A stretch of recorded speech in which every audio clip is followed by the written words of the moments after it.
Como é que se dão essas investigações? O caso do, por exemplo, do Bruno Graff, que era de Blumenau, em Santa Catarina, que teve a morte realmente comprovadamente ligada à vacina. Foi feito um exame na Espanha, se não me engano, um exame caro, que está na faixa de R$ 4.000. Mas como é que se dão as investigações sobre esses possíveis efeitos adversos? Como é que a gente faz para ter certeza de que tem relação com a vacina ou não tem relação com a vacina? Então, eu tenho formação de perícia médica, né? Então, na perícia médica você aprende a fazer nexo de causalidade. Então, existem parâmetros, né, que geralmente são os critérios de Bradford-Hill, que o principal é a relação temporal. Então, existe essa questão, você tomou a vacina e você desenvolveu dentro de um período X, né? 24, 48 horas, uma semana, um problema que você não teve dentro de um padrão que já se reconhece ligado a partir da literatura médica publicada. E existe um critério que eu considero fundamental que se chama plausibilidade biológica, que significa o seguinte: se sabe que na Covid natural, na Covid original do vírus inteiro, o principal ponto crítico é a proteína spike, uma das mais de 20 proteínas que o vírus tem. E essa proteína spike, ela causa lesão vascular.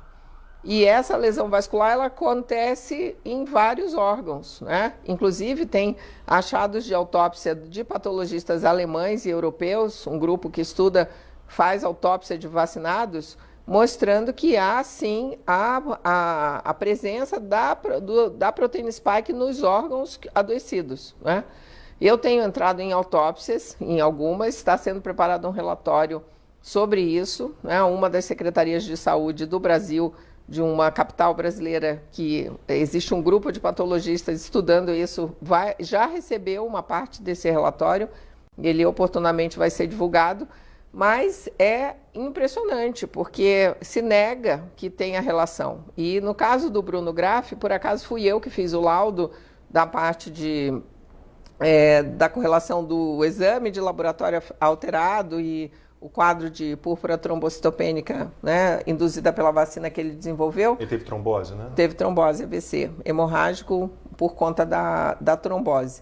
E isso está dentro da fisiopatologia, do mecanismo da doença associada à vacina. Entende? Por quê? Se você pensar, a Coronavac é uma vacina, entre aspas, né? É um produto experimental. Eu nem gosto de usar o termo vacina, porque isso não são vacinas, elas são outras coisas. Não imuniza, não esteriliza. Não faz, não tem a função, não tem a garantia da segurança. É absolutamente inacreditável que a Anvisa tenha dado registro, né, para esses produtos. Isso é uma ameaça à segurança nacional, para falar a verdade. E a Coronavac, por exemplo, tem uma quantidade de alumínio que você é algo assim que você fica pensando, aplicadas com um mês de intervalo, né? E a Coronavac está sendo usada nas crianças, é a mesma do adulto. Então, nós estamos acompanhando, tem um grupo chamado Os Casos Raros, de voluntários que estão cadastrando, e a análise do próprio banco de notificações espontâneas que nós temos, nosso VERS, equivalente aqui no Brasil, que é o Vigimed da Anvisa. Se você entrar lá com toda uma sequência e avaliar, 23% das notificações da Coronavac, por exemplo, são de Covid. Então, você toma uma vacina para você ter 23%, ter a possibilidade de ser um dos 23% que está dentro daquele banco para dizer que você teve Covid. E o pior, você tem 26% das notificações do banco da Anvisa são de óbitos de Coronavac. 26%. E você sabe qual é o risco de morrer de Covid? É baixíssimo. É baixíssimo. Em criança de 0 a 19 anos é 0,0027% e na faixa etária de 60 a 69 anos é 0,59%. Então você troca 0,59% por 26%. Quer dizer, eu acho que é uma questão de matemática básica, né?